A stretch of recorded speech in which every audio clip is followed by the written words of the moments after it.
Ladies and gentlemen, welcome to the 9 p.m. English News Edition brought to you live from RTD channel. And as usual, we begin with the headlines of tonight.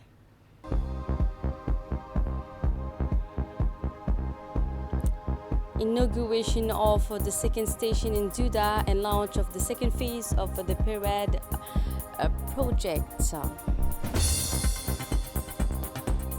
And today's news also we have the foundation stone laid for the Omar Jaga solar power plant between Djibouti and Egypt.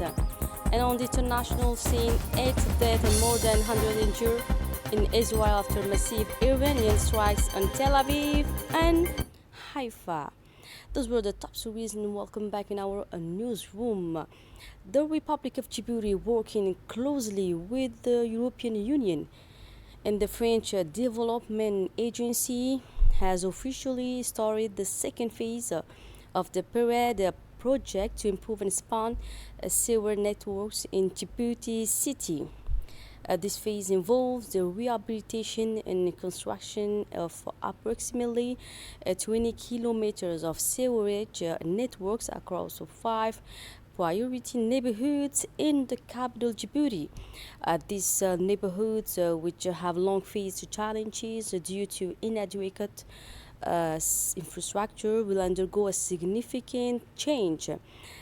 Thanks to this project, nearly 3,000 residents will gain access to reliable and sustainable collective sanitation services. In her address, the French ambassador to Djibouti shared her impressions on national television RTD. She said that it was a great source of pride to work directly with the local water authority in implementing the project.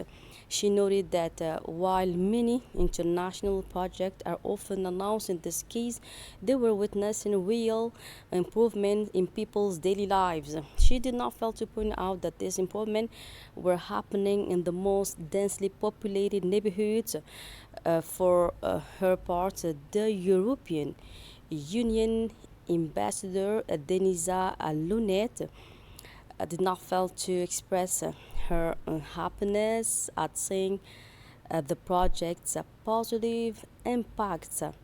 She stated that this gave them the motivation to continue emphasizing that the work was not yet complete. The European Union ambassador explained that this phase represented an important step on the project, but acknowledged that there was still more to be done. She added that engagement with local residents will continue and that in collaboration with the Minister of Agriculture, the Minister of Economy and Finance, and ONID, a further work was planned, she said. She stated that this ongoing progress gave her the energy to continue. She expressed her satisfaction in seeing the European Union remain a reliable partner, recalling the EU's long-standing cooperation with the Djiboutian authorities in the water and sanitation sector. Taking the floor, the Minister of Agriculture, Mohamed Ahmed Awali, emphasized the vital importance of the project in the current context. He expressed a great pride in working with the National Water and Sanitation Authority, which has met all deadlines and employs excellent workers who provide services to the Djiboutian population. The minister also expressed his satisfaction with the official launch by the Republic of Djibouti in close collaboration with the European Union and the French Development Agency AFD of the second phase of the project to expand and rehabilitate the sewer networks in Djibouti city known as the Parade project. In pursuing international news, this morning the country officially inaugurated the new Duda wastewater treatment plant in partnership with the European Union and the French Development Agency EFD. This strategic project meets the urgent and long-term needs of Djibouti City. Thanks to this new infrastructure, the wastewater treatment capacity has doubled.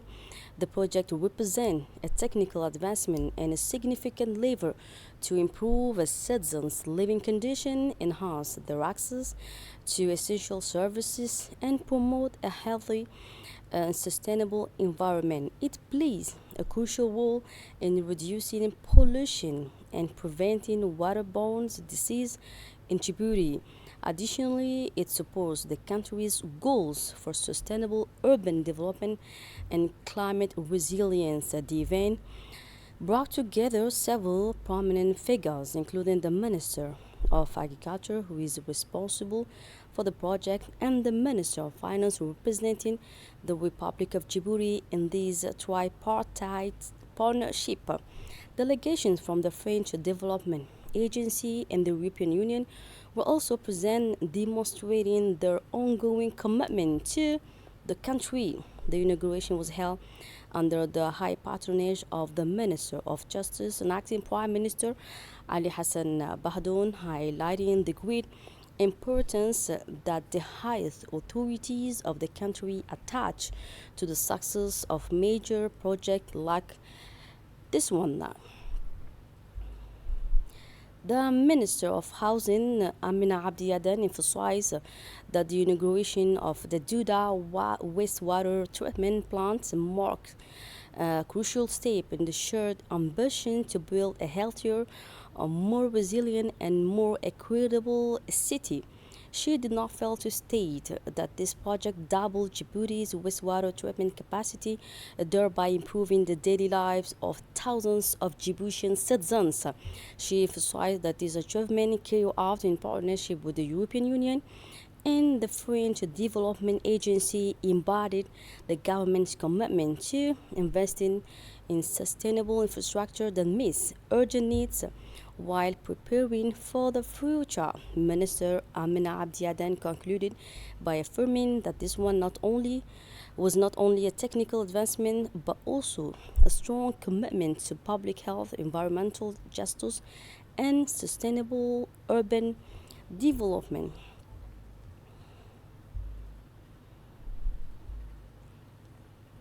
And for his part, the Minister of Economy and Finances, Ilyas Moussa Dawale, highlighted significant progress in wastewater treatment with the development of plants in Djibouti City and Balbala, noting that the second plant will serve nearly 80,000 households. This phase, he said, connects to a recently laid pipeline in Seattle, benefiting neighborhoods 5, 6, 7, and 7Ps by collecting and efficiently treating their wastewater. The project aims to enhance living conditions and support agricultural opportunities through better wastewater management, said the minister. He emphasized that the treated water, while not suitable for drinking, is clean and safe for agricultural use, playing a key role in the country's food security strategy. The minister Dawale also underscored the necessity of connecting all household wastewater sources, including toilets, bathrooms, and kitchens, to the sewage system to maintain cleanliness and protect public health in the capital. He praised the modern technology for enabling advancement in wastewater treatment and grey water recycling. Finally, the Minister of Economy and Finances encouraged the community to use the treated water for irrigating fruits, vegetables, and trees, especially near the treatment plants. He did not fail to urge every Djiboutian to plant at least 2 trees in front of their homes, continuing a long-standing tradition that supports environmental sustainability and enhance community well-being.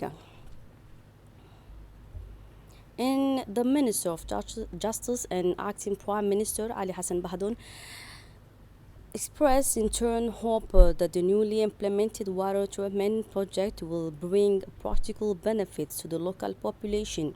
He emphasized the importance of maintaining the facility properly and called for its rapid integration into the system. He expressed pride in the project's efficiency and progress so far. He acknowledged ongoing challenges, including the city's topography and high salinity levels that damage construction materials. He noted that these remain significant issues for the national water company ONEAD, which must continue working to overcome them.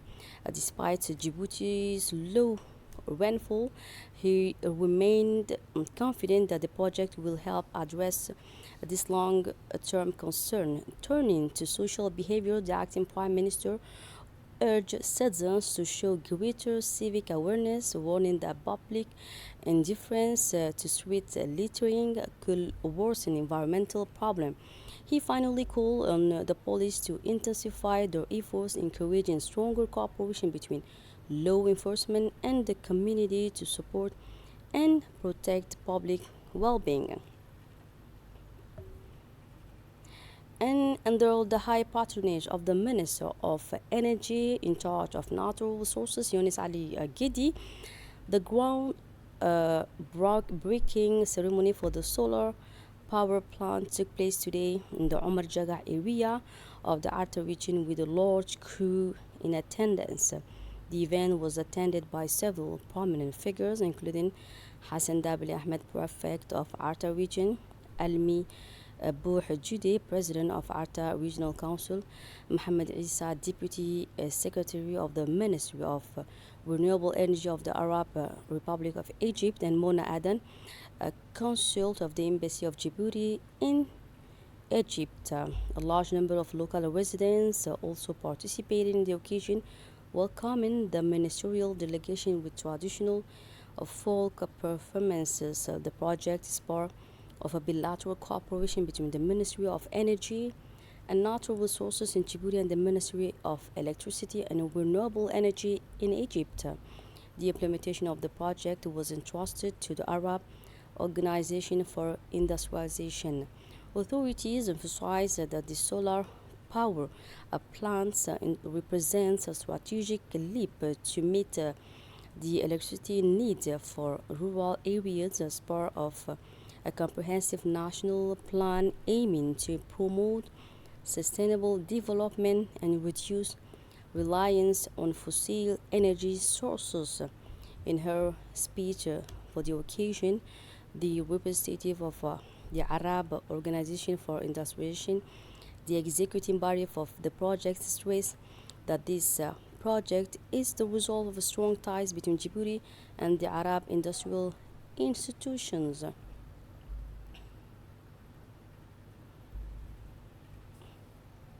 The consul of the Embassy of Arab Republic of Egypt in Djibouti, Mona Aden, expressed in her speech at the inauguration ceremony of Omar Jaga solar power plant her great pride in participating in this event. She did not fail to affirm that this project represents a concrete example of dynamic cooperation between Egypt and Djibouti in key areas such as sustainable development and clean energy. And during his speech at the groundbreaking ceremony, Mohammed Isa, the General Secretary of the Ministry of Electricity and Renewable Energy of the Arab Republic of Egypt, expressed his great happiness to participate in this strategic project. He emphasized that this project reflects a shared vision between Egypt and Djibouti to ensure energy security and promote sustainable development in the region.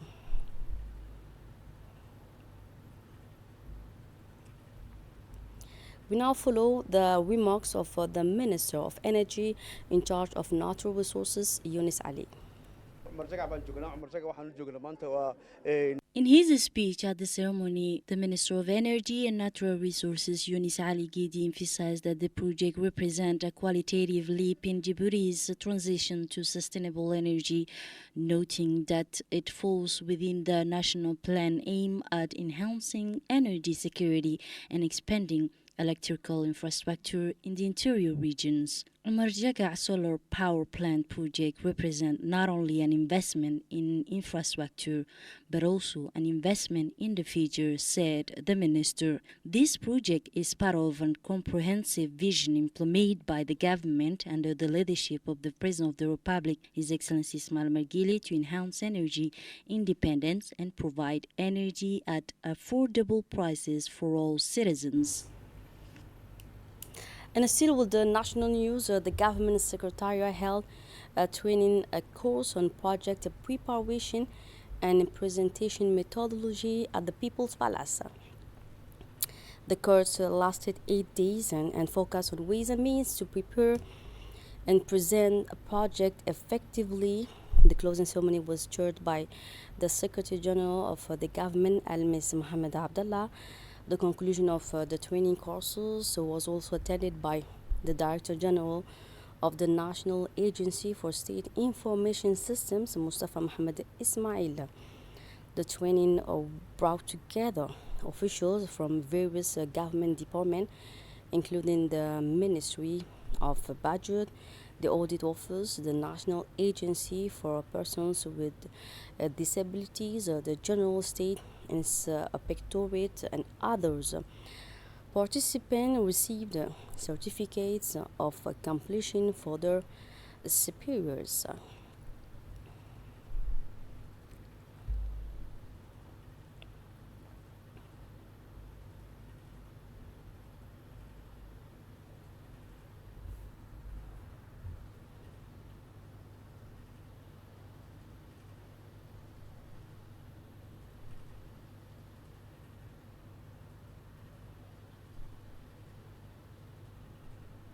In his address, the Secretary General of the government expressed his satisfaction at concluding the training session and noting that he had reviewed a brief report shared by the participant.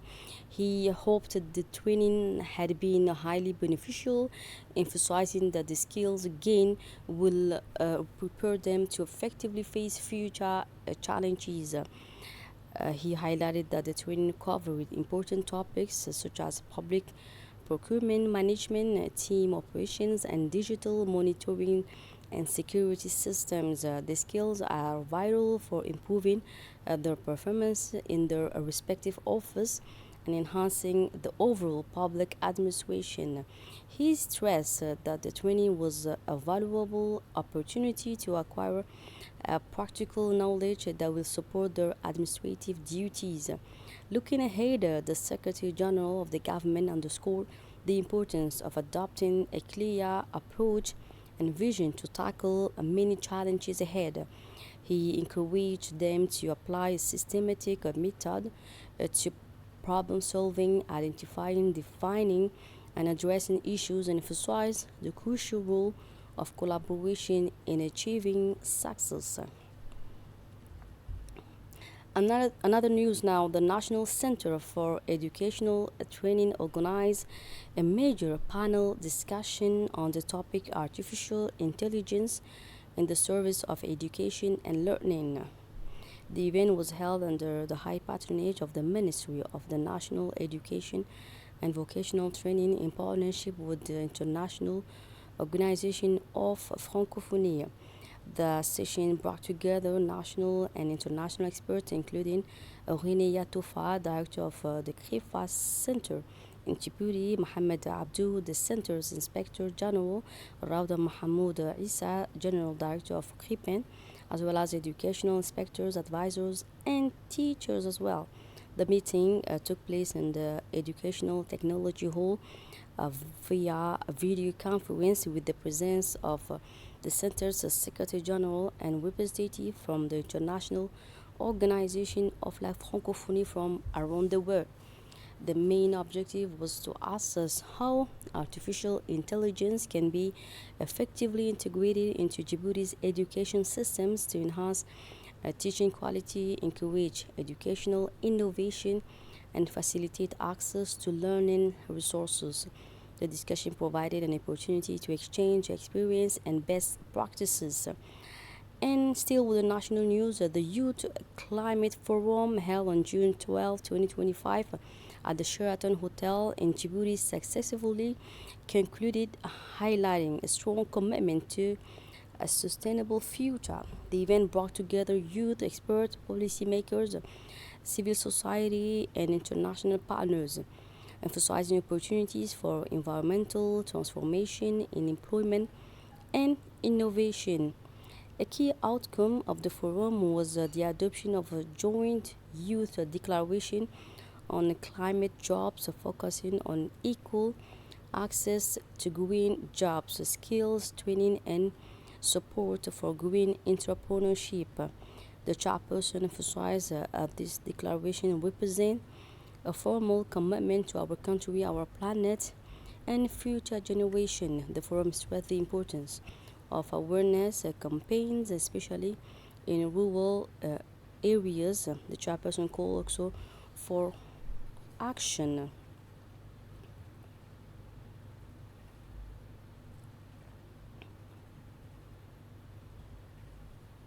Following that, one of the forum participants read the joint youth declaration on climate jobs and called for a decisive enhancement of access to qualifying training and certification that align with the needs of current and emerging green professions, in line with the market realities and in partnership with public institutions. And as you see on the images, it's another subject concerning the summer vacation. Since summer started, many Djiboutians have been using street 26 to travel, including families and young people driving SUVs. They are going to places like Borama, Hargeisa, and other cooler coastal and mountain areas. Everyday groups of cars travel on this busy road full of luggage and summer supplies. A strong fire broke out today in the 6th neighborhood, completely destroying 6 homes. Fortunately, no deaths were reported, but the affected families lost everything: clothes, furniture, and more. The fire is believed to have started due to an electricity short circuit or a spark carried out by the wind. The flames spread quickly. Emergency teams were quickly mobilized and worked tirelessly to contain the fire and prevent it from spreading to nearby houses. And now, moving on to the world news.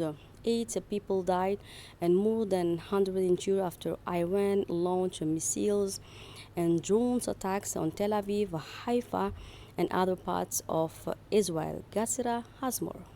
People were killed and more than 100 injured in Israel following missile strike launched by Iran early this morning. Several projectiles managed to bypass Israeli defense system, hitting sensitive areas in Tel Aviv and Haifa cities. Israeli Channel 13 confirmed that the 3 people remain missing under the rebels in Haifa and that contact with them has been lost. A spokesperson for Israel's emergency service told that civilian shelters may not be effective against the power of Iranian missiles.